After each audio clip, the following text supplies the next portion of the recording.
Hi everyone, so this is the second instalment in the mini-series that I mentioned earlier, and I'm going to be talking about what our clients predominantly look for when they are searching for senior analysts.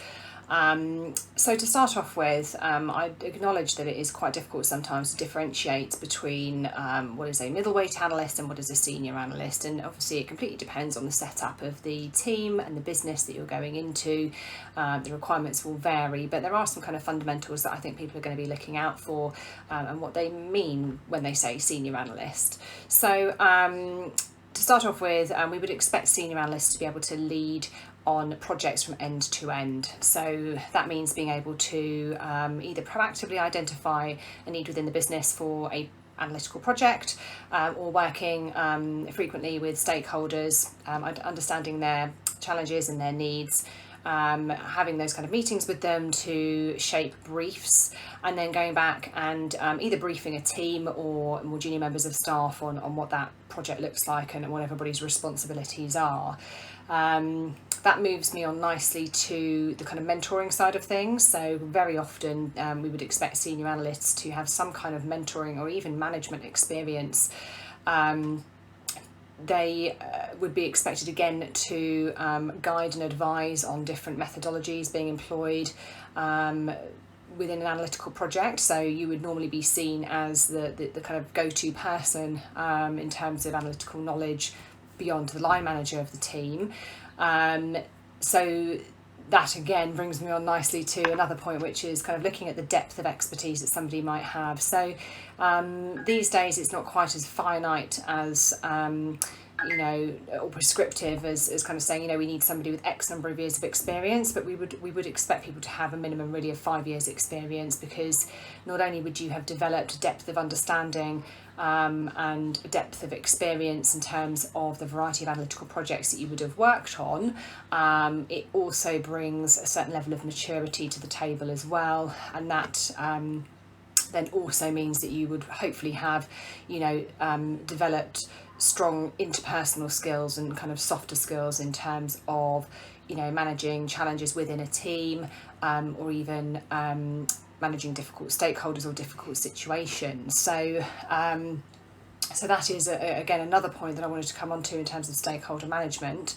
We would expect somebody at senior level to have really good stakeholder management skills, and that means the ability to engage with stakeholders, to get them on board with your ideas, get them excited about your ideas, and get them bought into your ideas and the kind of projects and the work you're looking to deliver. So that engagement piece is really, really key, because you don't want to be delivering work and then it just falls by the wayside and isn't really reviewed or used. So it's about trying to get your work out into the business, being used within decision making, so that there is that continuous engagement from those stakeholders, and your position within the business is important and kind of vital and front of mind. In addition to that, influencing skills as well. So, particularly if you're going to be dealing with, C-suite executives or board level directors, which a lot of senior analysts do, even in, some of the bigger brands, the information you're going to be providing to these people is really important and could make the difference between, making or losing, hundreds of thousands of pounds or even millions of pounds. So, analysts play an integral part now in decision making within a lot of companies, and you should expect really, in most cases, especially if it's an insight-led role, customer insight-led role, or even kind of marketing analytics, but particularly customer insight, you're there to answer questions and solve problems for that business. And some of those questions can be really broad and really big. Some of them can be really prescriptive and really specific. There's going to be a variety there, but ultimately you're going to be communicating the results of your findings back to people who may not necessarily be technical themselves, or may not actually even be bought into what you're doing. So the ability to influence at a senior level is really important, and it's about being able to bring your insights and your findings to life through strong communication, having confidence, having personality behind how you deliver that information.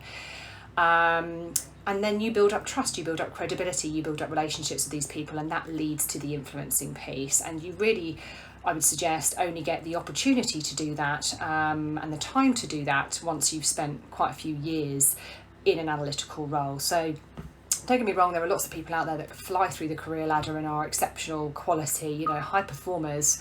But I think in this situation, if you're looking at maybe taking quite a systematic kind of step through, the structure of a company, I would say most senior analysts are going into those roles with somewhere around 6 to 7 years experience. And then beyond that, the technology stack is going to be important. So at that level, most companies would expect you to have advanced Excel and SQL, and then advanced Python or Python. So again, another programming tool, because you're going to be leading from the front. You're going to be talking to the more junior members of the team about what these tools are capable of, how you should be using them, and again, advising on methodologies. And sometimes, again, the quickest way isn't always the best way. It might take more time, it might take more effort and more work, but ultimately your goal should be to provide the best possible solution for your stakeholders, and in a lot of cases, the most commercially sensible solution as well. So that commercial awareness, and that broader contextual understanding as to what you're doing, how that's affecting the business. So there's lots of different aspects that employers are going to be looking for when they're hiring for senior analysts. So you do need to be hitting most of those areas, I would say.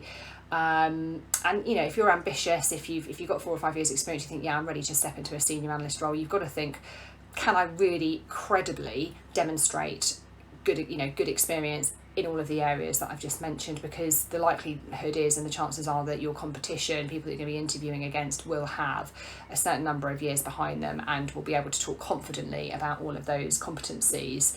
And that's the thing, you will find at senior analyst level, you are probably going to get much more heavily interviewed in a competency style than you would at more junior level, because at junior level they'll be looking for potential. Here they're going to be looking for reliability, somebody that can come in, hit the ground running, and then also take that role and kind of grow within it as well. So I think that probably covers it off. Again, if anybody's got any questions, just pop some comments in the boxes below, but hopefully that helps.